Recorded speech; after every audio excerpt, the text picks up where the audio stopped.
July 25th, 1961. America is waiting for the arrival in Washington of the Prime Minister of the Federation of Nigeria, Alhaji Sir Abubakar Tafawa Balewa.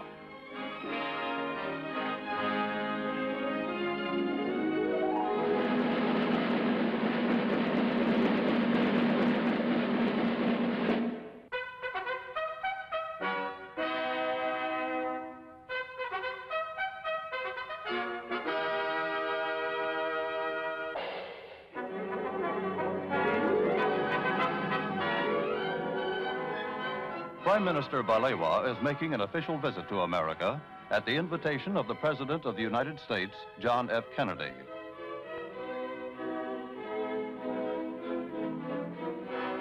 Waiting at the airport to greet him are Vice President Lyndon B. Johnson, Secretary of State Dean Rusk, Mr. Joseph Palmer, the American Ambassador to Nigeria, and other high-ranking American officials. Accompanying the Prime Minister is Minister of Foreign Affairs Nwachukwu, Ambassador Udochi, and Minister Shagari and Benson, and other key members of the Nigerian government.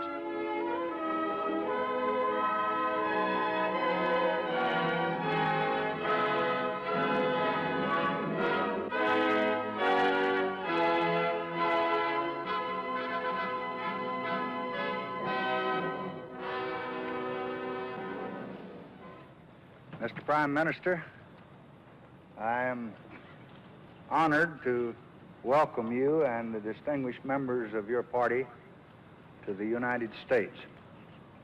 This welcome is only the beginning.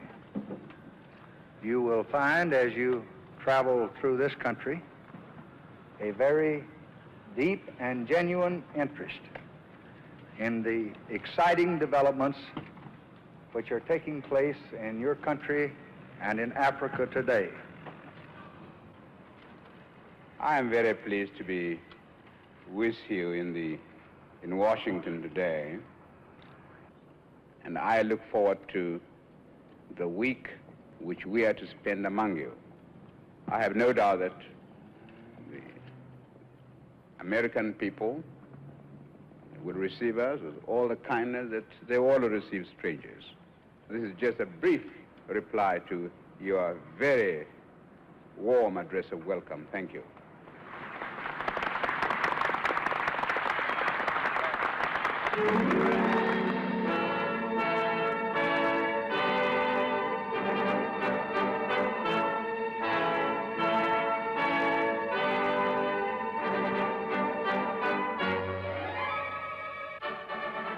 An official motorcade now conveys Prime Minister Balewa to the center of Washington.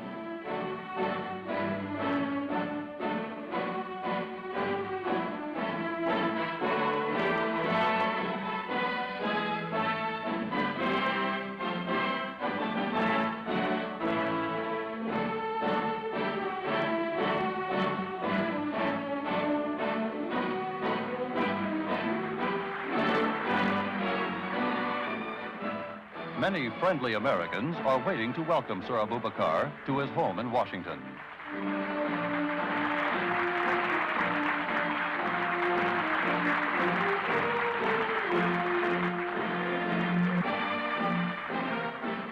During his stay in the American capital, the distinguished visitor will reside at the Blair House, the special residence for guests of the American president.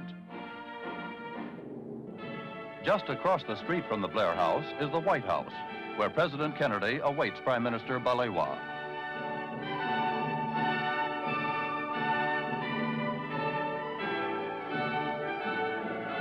The two leaders are meeting to discuss matters of mutual and international interest. In a joint communique summarizing the outcome of their deliberations, they reaffirm their support for the principle of self-determination for dependent peoples and their unalterable opposition to racial discrimination under any name or in any guise.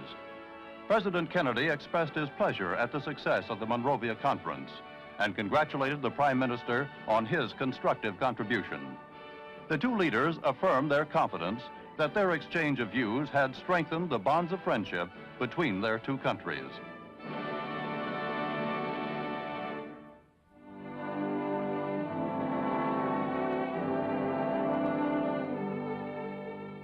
The next stop for Sir Abubakar is a memorial to one of America's best-loved presidents, Abraham Lincoln. The Lincoln Memorial is a goal for every visitor to the American capital. Tourists from all over the world are drawn by a reverence for the man known by all men as the great emancipator.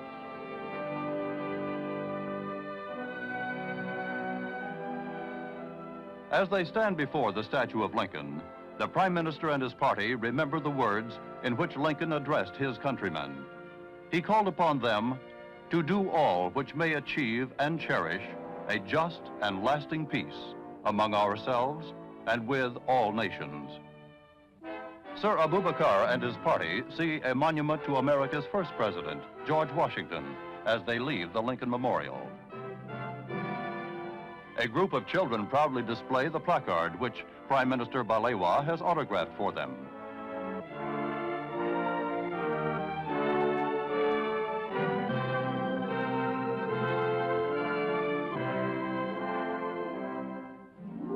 The United States Department of State is the Prime Minister's next stop.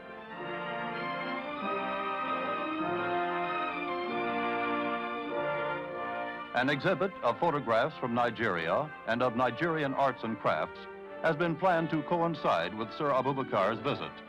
This exhibit is aimed at helping Americans to understand the progress being made in Nigeria.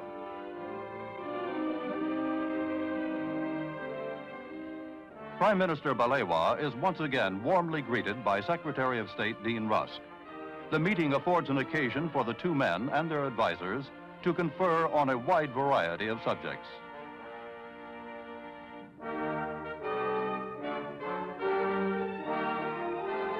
The House of Representatives of the United States invites Prime Minister Balewa to speak in a special session convened in his honor.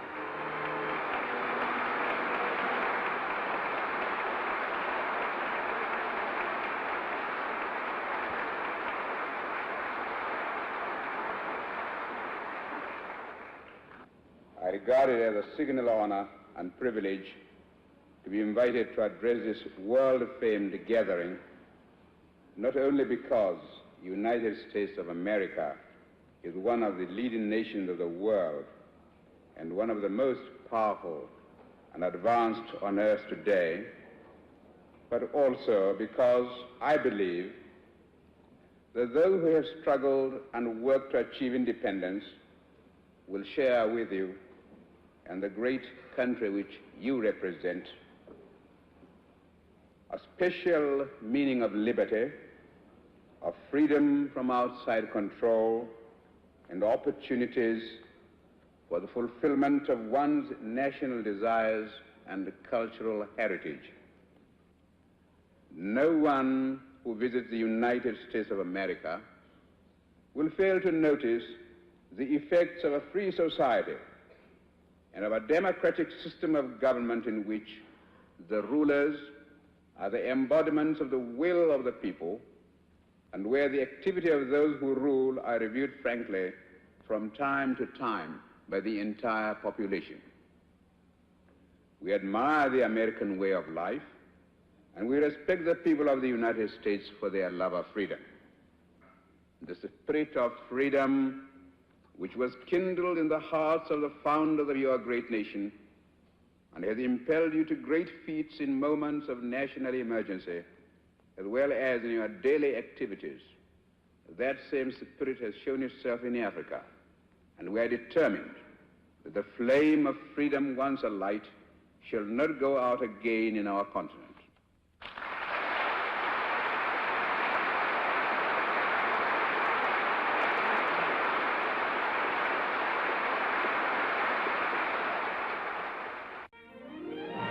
The Islamic Center and Mosque is one of the American capital's more beautiful religious structures.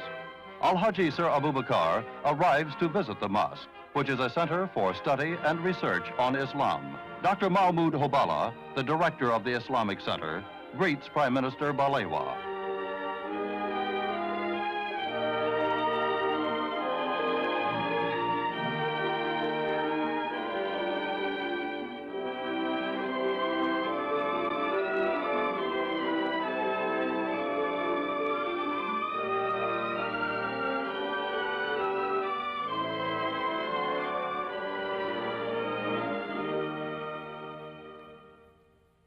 Dr. Hobala personally conducts his distinguished visitor on a tour of the center and answers the Prime Minister's questions about its varied activities.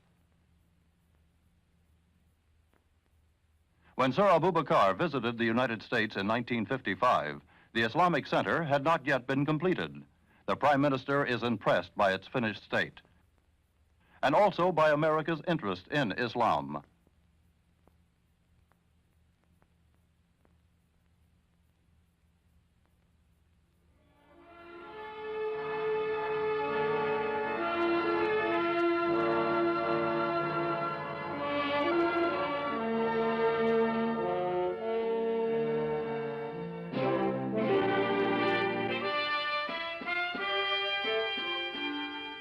The chiefs of mission of the African nations hold a special reception in honor of Prime Minister Balewa and his party.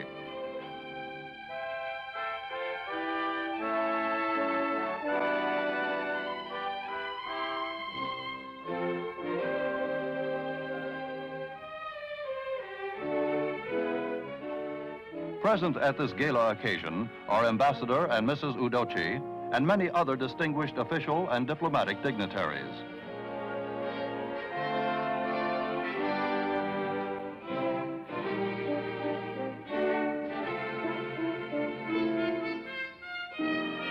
The gathering provides Prime Minister Balewa with an opportunity to renew a number of old friendships and to talk informally with new acquaintances and old friends alike.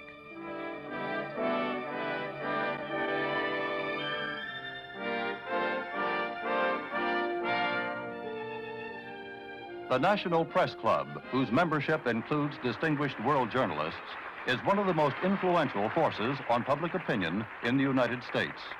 Prime Minister Balewa, in response to a special invitation, addresses its members and then replies to their questions.